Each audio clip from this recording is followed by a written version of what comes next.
Hey there, this is Therese Skelly, and I am so excited that you are going to be listening to an episode of the Fiercely Brilliant podcast. Do you like those two words? Fiercely Brilliant. My hypothesis is that you are here for a reason. We all are.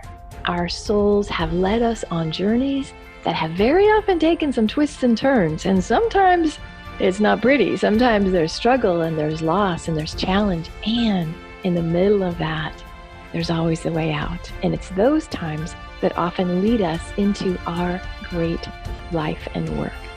So you're going to hear stories in these episodes of myself and other beautiful people that share the journey. They share how they got to the place where they're standing, working in their brilliance, and being the powerful leaders that they are. So stay tuned and enjoy this episode.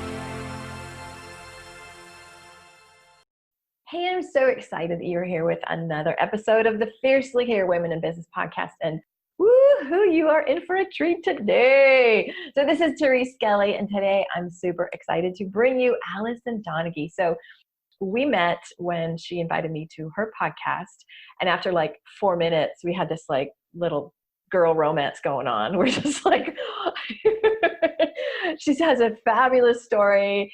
I love what Alison is about in the world. And so I'm just going to turn it to you. So tell us a little bit about who you are in the business world. What do you do today? And then I'll ask you the questions and we'll proceed with our interview. Sounds good. Well, my name is Alison and I own a company called Domino Thinking, where I challenge people to think about what they think about. At least that is how it started. And then like most things, it morphs into something else. And so what it's morphed into for me is working on this process called My Part.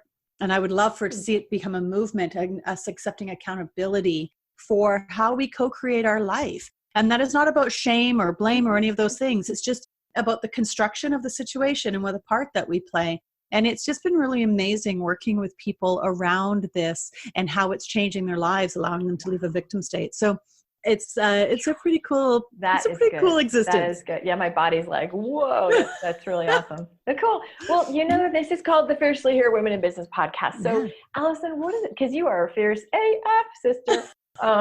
What does it mean to you to be fiercely here? Like, how do you embrace that? How does that show up in your life and business? Yeah. Well, I think it's, that word authentic really drives me crazy because it's misused in so many ways. But when we can show up truly connected to our internal worth, that is where our authenticity comes from, our empowerment, all of that. Like you can't have it without having internal worth. It is an internal exercise. And so I think when people show up fierce, it's because they know who they are. There are people I think who show up fierce and it's just obnoxious. Right? Because it's a subtle difference, but there is a difference between somebody who is strong and in the center of who they are and going through life on their own terms and somebody who is just trying to be obnoxious. But I think when we are truly connected with our fierceness, it's when this is who I am, this is how I see the world, and take it or leave it. Woo. Nice.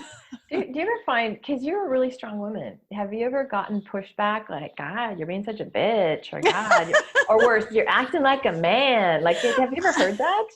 Oh, all the time. Yeah, my first company is a house painting company. And so I was a single mom on welfare when I started it. And I started it 20 years ago. Women were not in the trades back then. And so I got an awful lot of pushback. But for me, the way I see that is you can do one of two things. I can either say, oh, I'm so sorry. How would you like me to show up? Or you can say, yeah, maybe I'm not your people. Right. And you definitely are not mine. So and then just carry about doing what you're doing. Like I was too busy trying to put food on a table to care what other people were saying. So I think sometimes when we get too caught up in what other people think of us, it's because we are not fully embedded in what we're doing and we're not staying busy enough. Love it. Because I think that's one of the objections, you know what I mean? Like women are so afraid of well, what if they judge me? What if they call me a bitch? Oh, so be a bitch. Say thank you. It's a beautiful thing. Right. But I think we look at the fear and that holds people back. So I just wanted to bring that in the beginning. Like, does that ever happen to you? So that's a great and one step deeper on that too. I think there's a lot of toxic feminism out there that tells us this is going to happen. And if we buy into that thought process, it's going to happen. Whereas I just refuse to let that be a part of my existence. if it's water off a duck's back, if somebody doesn't like me, and a lot of people don't like me, and that's okay, because a lot of people do like me, which is great. And those are the people that I'm here for. And when we buy into this fact that as women, we are victims, Right. that clouds everything we do. So I think we have to be really careful about making sure we step back and look at that toxic feminism and if it's impacting us. That's really Because good. it certainly impacted me in many ways. You know, I got to this state, you know, obviously I'm a more mature woman. I've got a few wrinkles to show. And I also have and I don't give a fuck anymore, because I spent so much of my life, so many years, so many relationships, so much effort in making sure I was what you want me to be and doing all, and it is draining as hell. And so to me, part of the fiercely here is it doesn't matter what other people, I love how you frame that when you're centered in your being, water off your back, right? Yeah. Because it truly does become about them. If there is somebody that thinks I'm a bitch for speaking up about something, that is because their worth is not intact. Ding, ding, ding. I don't need to go through life thinking that a woman might be a bitch or not be a bitch, because it has no bearing on my life. So I don't get to have an opinion about it. Whew, Right? teachable moment right there. It's not about you. It's about their shit, right? Yeah, like, that's it really what is. It is. And when I believe that we're on this journey of searching for our worth. It's so everything we do comes down to worthiness. I'm either trying to create it or I'm finding it within myself. And so when people are saying things about you that don't feel good, it's because they're trying to get their worth from putting you down. So I just want to stop this for a moment. We got to freeze the frame, because if you are a woman who has been raised to be codependent, because we all are, if you're over 40, generally raised to, you know, be nice, don't speak unless you can say nice things, like that, like we're forever out there scanning the environment, looking for approval, looking for acceptance. And what I'm hearing you say is it doesn't matter. It's got to start inside. Right? And the kindness stems from that. The empathy stems from that, right? Like if I am internally intact in my worthiness, I get to support you without trying to change you. Right. And so that is this really beautiful place to live and interact with people. You know, I had a woman say to me the other day, you're the only person that not only didn't judge my relationship with my husband, but actually treated him well, despite what you knew. And I said, well, it wasn't my relationship to have an opinion about. And so when we get to that place, we get to interact with people, and there's an awful lot of good things in be nice. Well, actually, I think it's more about be kind than be nice. I think there's a difference. And to care about the people that are around us and to not intentionally hurt people and those sort of things. Like there's value in the way that we're raised as women, but there's a double-edged sword. And so there's that crappy part too, which we internalize as I should stay silent. Right. And I disagree with that. So today, the Alison that I know is kind of a badass, right? And I always want to hear, I'm a huge fan of like journey stories. Like, how the heck did you get here? Like, tell us the journey. Because you talked about being a single mom on welfare. And so, I mean, like kind of give us some snapshots of like, Alison, what the journey's been for you and maybe lessons along the way. Well, I would have to say I was always a bit of an outsider growing up. Like the teachers, I swear to God, they sat in the staff room and went, oh no, we got her in our class again. Because I was always questioning things. I was always that person who said, yesterday you said this and today you're saying this. Totally different. Right. Which is it, right? And then, so there's that component to growing up being slightly different than the people who are towing the line. And so I think it was pretty evident from a young age that I probably was not going to go through the world the same way as other people maybe chose to. And so my parents got divorced when I was 12. So nobody else was getting divorced. So I was like, you know, the odd one out, but I totally supported it because they weren't happy. It made no sense to me for them to stay together. And then when I was 18, I was on the pill and I got pregnant and I'd never held a baby before. I'd never been in the same room as a baby. Like it was, damn. And I spent an awful lot of time contemplating whether or not I should actually go through with it. Like, was I equipped? And thank God I went through with it. I am a big pro-choicer. So for me, that was an option. And then I met Bob. I was on welfare and I met him and He was a painter. I was going to university full time. I was working 3 jobs, single mom. And I met Bob and he says, I can teach you how to paint and you'll make more money. You'll get to see your kid. And I'm like, I don't care what you want me to do. If I get to see my kid, I will do it. And so I ended up moving in with him. And the weekend before I moved in, he relapsed into IV drug addiction. And my whole world sort of became something very, very different. I thought I'd been around the block a few times, but there was nothing that could have prepared me for that lifestyle. And it took 6 years for it to work its way through. He ended up actually dying, which was what released me from that relationship. Wow. Because I definitely had that, I can't abandon somebody while they're in need, right? There's that toxic part of the way women are raised. Right. And I felt a responsibility. I felt like he would die if I left. And guess what? He died anyway. And I gave up years of my life worried about something, the inevitable, right? And so when he died, I was, $10,000 in debt. I didn't know what I was going to do. I had no food for the table, like nothing. And so it was time to grow up, sweetheart, and figure this out. And because all my energy was no longer focused on his addiction, I started a house painting company. And I thought I'll do it for a year until I figure out what I really want to do. And in the meantime, I finished my degree. So I have criminology, psychology, and sociology behind me. And I got my Bachelor of Arts.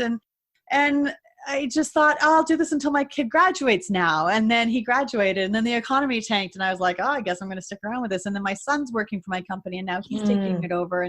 And so it really is about just trying to find your way and try to stay as true as possible to who you are. Yeah.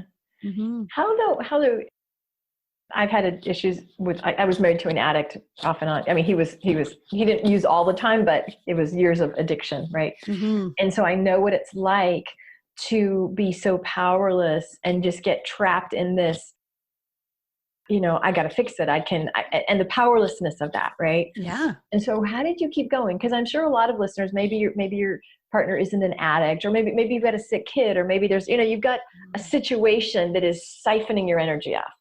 Yeah. So what would you say today? Like, cause it's so easy to lose yourself. Like you said, we're trained for this. Yeah. How do you counsel people to pull back? Well, it's now the work that I do with my part program, connecting with our internal worth. Where is it coming from? How are you co-creating that? Sure, I lived with an addict, but I co-created our life. Right. It didn't, at the time, I thought it was happening to me, but it was happening as a result of me. And so it's really about sitting back, releasing the feelings that you're having around the situation and try to understand the construction of the situation, because our emotions can sometimes make us overprotective of ourselves or defensive or any of that sort of stuff. But if we can suspend all of that and look, okay, this is the situation, this is what he does or she does, this is what I do, and start breaking it down and then make a decision if that's the life you want. Right. And if it is, then how can you adjust it so it's not toxic for yourself? And if it's not, then how do you get out? Right. You know what I find though is people, and this is really sad, there's actually a payoff to staying a victim. Oh my God, yes. There's a payoff in everything. So why would we be exempt in that area? Right. And so I remember, so after I got divorced, I would, when you go on first dates, you go, oh, tell me about your horrible ex. And then you're like, and I was like, oh, well, mine overdosed. And, and I'm like, wearing the badge if I was wronged. And then a few years later, I'm like, yeah, we just changed. You know what I mean? It's just like after a while, the story, because I really had to look at, well, I chose to stay. Like, yeah, he might have done this, but it was me who stayed. Yeah. I'm not. And that is a beautiful example of one, how your worthiness, your relationship to your internal worth changed. Because once you got to free yourself from the war story and sharing that, pity party story over and over. And you were able to get to that place of, it just didn't work out. Yeah. That is a huge indicator of internal worth, because you no longer need that other person's reaction to your sob story. Okay, just punctuate that. Ding, ding, ding, ding. And I want you listeners to just ask yourself, is there any part of you that's kind of getting off on being a victim? Or this is terrible to say. I have like lots of dating experience, right? And I think in the beginning, I used to get off on the drama, the ones like, oh my God, he's going to break up. Oh no, because I had come from that. Right. And we literally, our physiology gets wired to chaos and drama. And so we seek it. That's why you replace one drunk with another drunk. You replace one abusive person with another. It's like we seek it out because that's now our set point. It's our normal, right? So I propose we find a new normal, but that has to be done with consciousness. You can't, if you're with an addict, for example, and you don't do the work, you're going to end up with another addict. Absolutely. Because that's what your normal is. Right. And so you have to create this new normal as well. I had a client one time and she went through my program and she called me up. I think it's like on week 4 or 5. And she's like, I'm so mad at you this week. And I went, oh, what did I do? And she said this whole thing about pay value around being a victim. She goes, I did not enjoy being a victim until I started thinking about it. And then I realized I did actually get a benefit to being a victim, becoming a victim. And she said, and I realized I was using my victim state against my husband to manipulate and control him. And I didn't know I was doing it. We've had a conversation about it. She said, my relationship was in trouble and I didn't even know it because of this. She said, so just understanding that there is an enjoyment to being a victim, and it's a statement. It's not a judgment, right? There is times that I fall in a victim state and I'm like, bring on this sympathy. I need people to feel sorry for me, right? It happens. But the question is how long do you stay there? Exactly. And I don't think anybody's like, yay, I'm so happy. But I feel like it's identity. It becomes how you move about the world. It becomes what you talk about, when I was first divorced, one of my girlfriends and I'd be like, oh, well, you think your ex-husband's bad. Oh my God. And we would commiserate. And there's like a trauma bond. You know what I mean? Like we bond with people around our shitty lives. And then if you don't have shitty lives, it's like, what else am I going to talk about? What's going on for you? Really? It's not boring. It's so boring. And so the reason I'm bringing this up is I always believe if you have awareness, you have choice, right? And so the most important thing is, as you said earlier, no shame, no judgment. It just is a thing. And so how do you teach people? Because I'm all about, let's look at the patterns, let's pull it up, make it conscious. How do you teach that? Because you talk about deconstructing. So give us your 2 cents on it. Yeah, well, I offer an 8-week program and it just helps people go through to understand where their worth is coming from, how they co-create it, and then how do they want their new normal to look like? How do we navigate through that process to create this new normal? And I've created a game. A game? Yeah, it's called Time to Talk. And so what it does is it helps you practice with other people's shitty situations because we can talk about somebody else's crappy life without emotion attached to it. Absolutely. Right. Maybe we're getting a little bit of happiness because they're miserable and we're not. And then we're like comparing and getting some validation that way. But that all aside, we're not going to get as emotionally caught up in the details of what it is. So this game is really about looking at a scenario and who is the person in the scenario and creating this profile around this person. And then why do they feel like a victim in this situation? And then how did they contribute to that situation? And then what is their new normal? And so when people practice this on non-emotionally charged issues, it makes it a lot easier for them to do it with themselves as well. It's retraining. Never start with your worst problem. I'm just, this is one of those little warning symbols that you see on hair dryers. Don't do it in the shower. But really it's start with something manageable because stuff is going to come up. Well, give me an example, because I know you talked about with your ex, but like in life or business, how do you give me an example of how you shift, like a tangible, like this happened and then I did my process and I got here.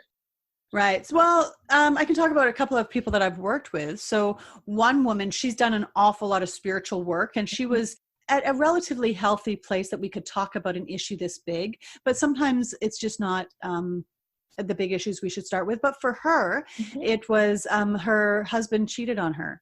And she said to me, she goes, explain to me how I'm not the victim in all of this. And I'm like, all right, let's have a seat. Yeah, that's a good one. That's a good challenge, right? And we talked about how she ignored and neglected and manipulated her husband because she was trying to get her worth from her first husband and her father. And Right. And Yeah. so she had her back to her husband while parading him in front of her ex and her first husband and her dad, going, look how worthy I am. This young, handsome man wants me.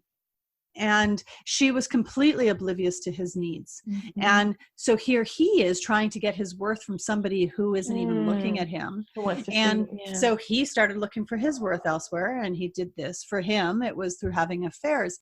Is it okay to have an affair in a relationship? That's not the point. Mm-hmm. The point is, because in some relationships, it is okay.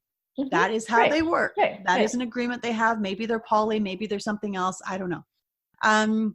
And I know people who have girlfriends on the side. Their wives know about it. And it's a very functional relationship. It's just the agreements they have that are different, right?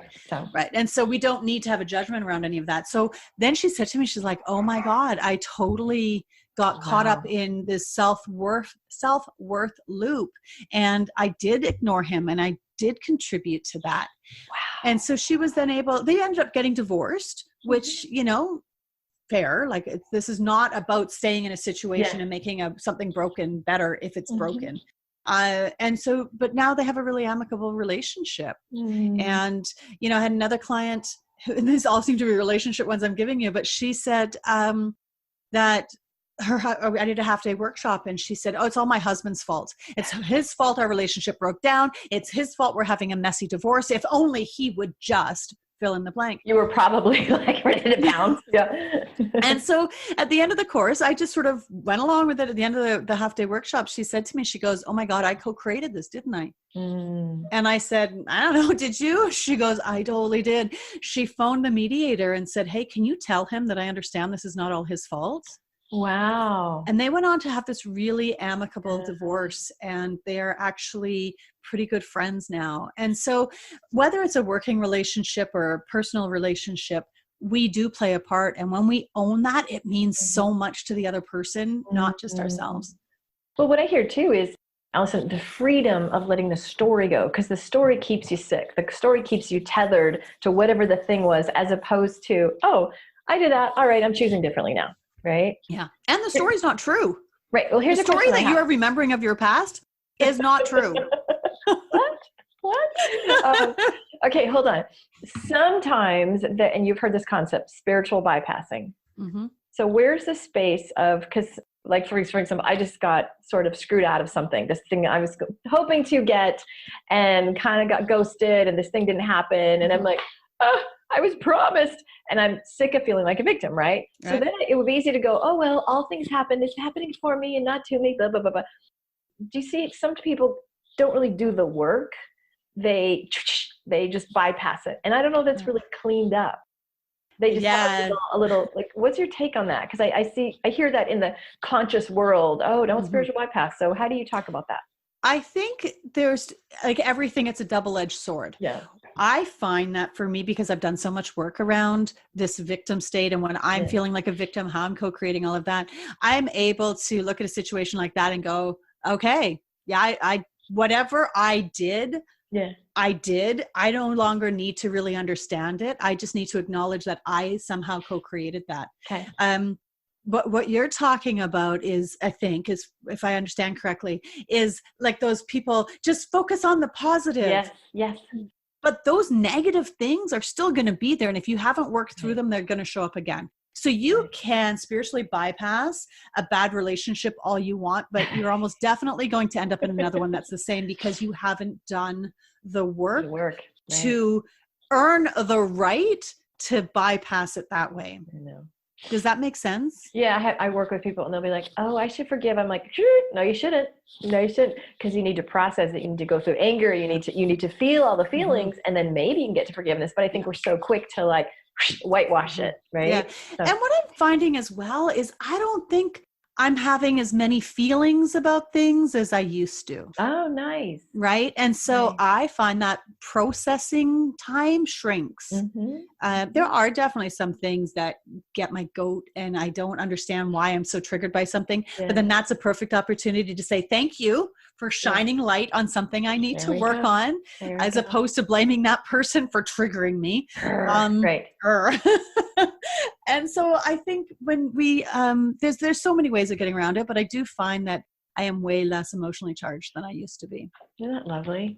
It is so freeing. It is so, I am not being controlled by external forces the same way as I used to be. Ding, ding, ding. This is the goal. This is like, stuff's going to fly at you. And the goal is, how do I manage that? What tools do I have instead of letting it blow you over, right? Life's going to happen. You're going to get kicked in the head.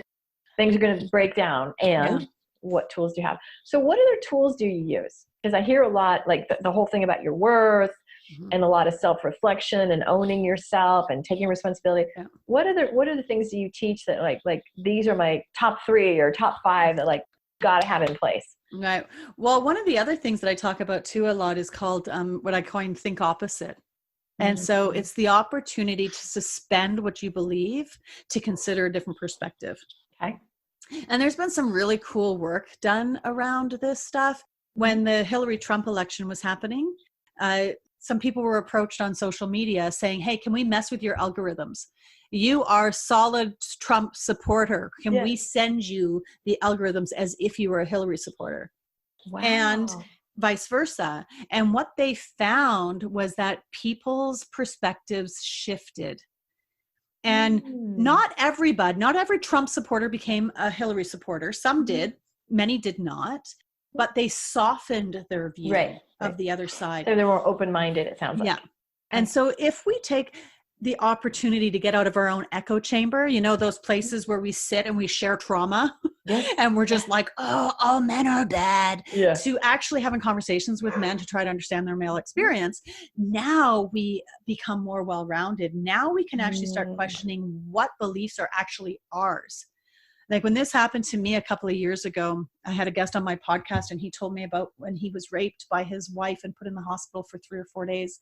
I realized during that conversation that I'd not been fair to men. I'd not been seeing or trying to understand the male experience. And so I spent the next 1.5 years on my podcast talking about men's rights and feminism and how do we bridge that gap. Yeah. Now, not everybody has a podcast and they're able to do that. Right. But for me, it was so important that I delve into it. And I've just written a chapter for an anthology that's coming out around men's issues and women. And so I'm really excited to be a part of that as well. Really cool. But that's definitely one of those things, like just think opposite. That person in front of you that you disagree with has had life experiences that are valid. And when you discount them, you're discounting them as a person. Right. And nothing good can come from that. Well, I think especially in our political climate, it's very easy. We're so polarized, right? And so boyfriend and I are definitely at opposite ends of the spectrum. And I will look at him and I'll say, I understand based on who you are, why you would, I see his life. I see where he was raised. I understand the collective and where he gets his news. He doesn't sometimes give me the same life. It's just like, how can you think that? But I think most people go there like as it's a personal attack, like you're a dumbass or what's wrong with you, as opposed to what I love about you, Alison, is that I love like the expansion. You're asking people to put their big brains on, like expand, think differently. Don't just do this. So, what's cool in your life these days? Maybe it's a new business thing or personal thing. Like what is lighting you up? Well, this work that I'm doing around my part really is so cool. And I just, before I get into that any further, I really want to circle back to what you had said about how your partner doesn't always offer you the same. Right. So much of that, I think, is tied to our worth, right? When we can convert somebody to believe what we believe, right? Now we are more worthy because we are more right. And so there's often that goes into it. So when we do explore the other person's perspective, that means we are suspending our need to get our worth from that situation, or we're adjusting it. Now the worth comes from, I care enough about myself to hear what you have to say. Yeah. Well, I've even said to him, instead of just saying you're wrong or how can you believe that, why don't you ask, why do you believe that? Where'd you get that? Why is that important to you? You know what I mean? Like, and get curious. Get curious, because nobody in the political world, I shouldn't say nobody, but most people are not engaged in that conversation. You know what I mean? We're either, it's just too, it's over, we're going to hell, or nobody's listening to anybody, as opposed to, well, where'd you come? How did you get that? Like, why does it matter? I love that inquiry. It really softens things when people can do it. It's got a little difficult in this political conversation we're having now, but like even in your relationships, even with your business, even with your, clients, if there's a conflict, it's like, how could you come with that? Just with neutrality. Mm-hmm. Yeah. And without trying to guide that conversation, like just tell me more. Yeah. Right. And allow them that space. And I believe that being seen is a fundamental human need. So much so. And so when you afford somebody the gift of seeing them by saying, tell me more, where does that come from? Why do you think that? Even if it's like, why do you think I'm wrong? Like, be secure enough that you are not going to die if that person doesn't agree with you. Right. Now, that's not the same as being dismissive and go, well, we're just going to have to agree to disagree. That is not a healthy response. Right? Like, they're at least said that way with that attitude. Right.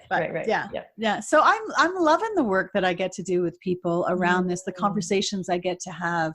I'm excited. Hopefully this year is going to bring more speaking opportunities and more opportunities to put on workshops, because I think the facilitating of this process, and it's simple, like that's anybody who's gone through it has just said, it's so simple. It's so simple. Doesn't mean it's easy, but it is a simple step-by-step process, and you rinse and repeat.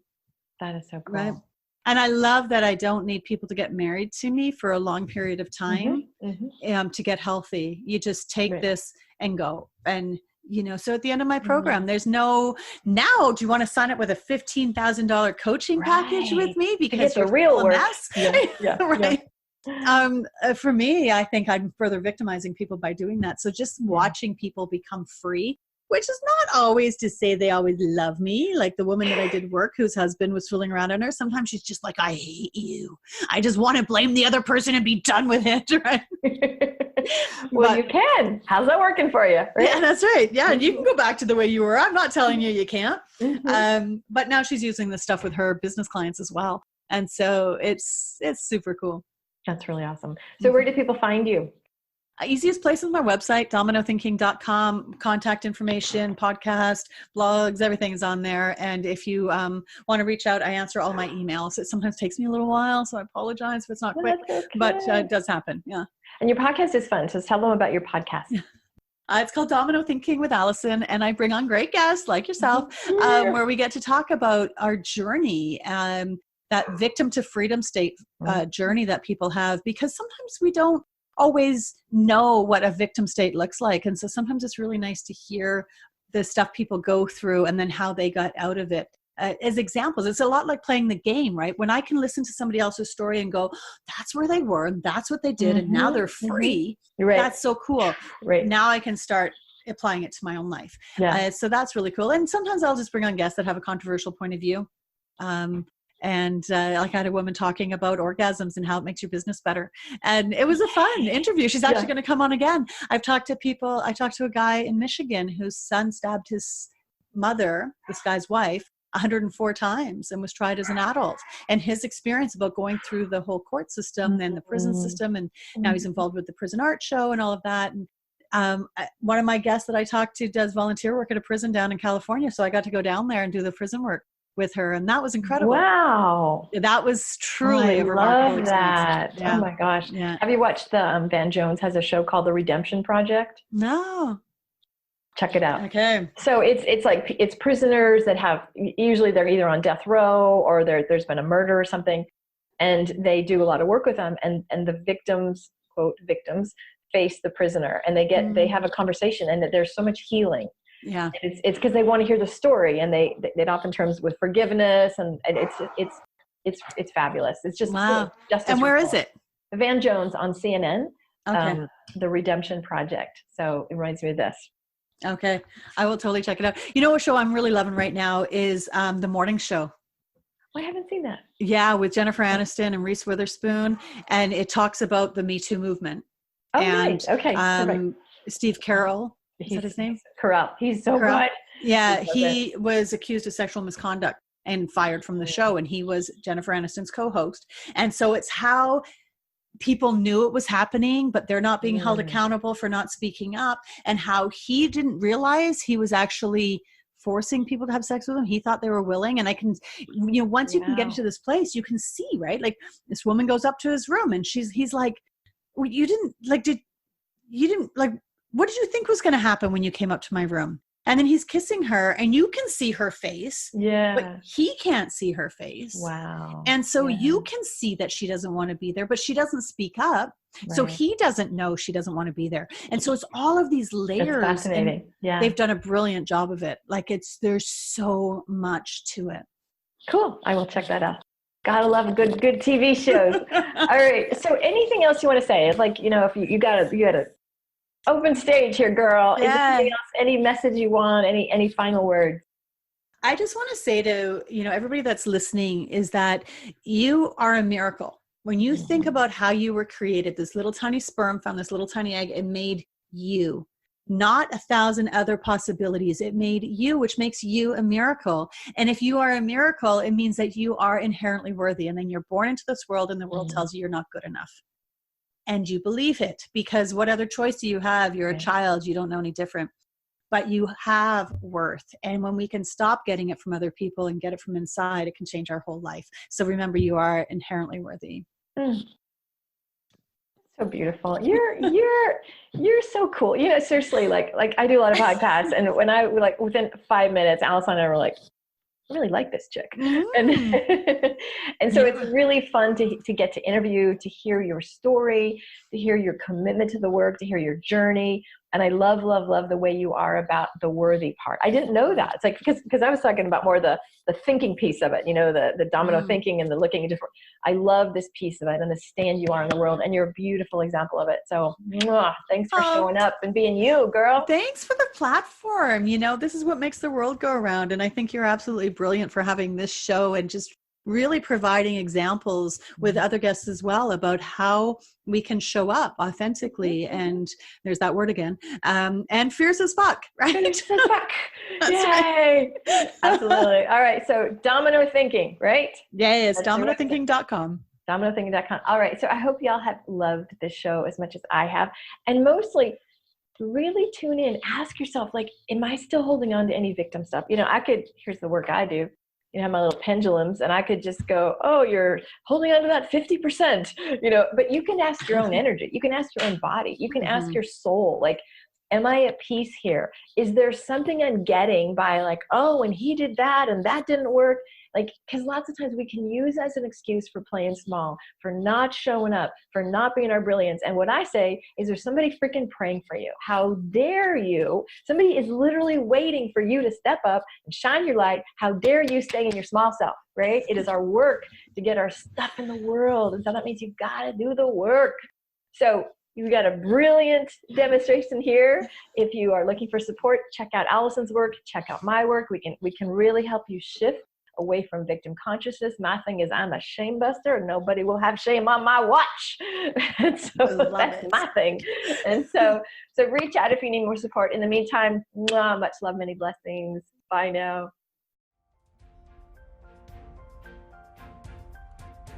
Hey, I really appreciate you listening to that last episode. And I would love to get to know you a little bit more and to get to connect with you on a deeper level. And here's what I suggest. I've got a Facebook group that corresponds with the content of these podcasts. It's called Fiercely Brilliant Women in Business with Therese Skelly. So if you just search Facebook, Fiercely Brilliant with Therese Skelly, you'll find the group. It's a really nice group. It's a small group and I'm super active in it. So each week we have a lot of supportive conversations. I share a lot of resources. I do a lot of coaching on the spot. And I would love to have you join me there. So if you like the vibe of this podcast and you want to hang out with a pretty darn cool community of women, join us at Fiercely Brilliant on Facebook with Therese Skelly. Alrighty, peace and blessings, and I hope to see you in the group. Bye now.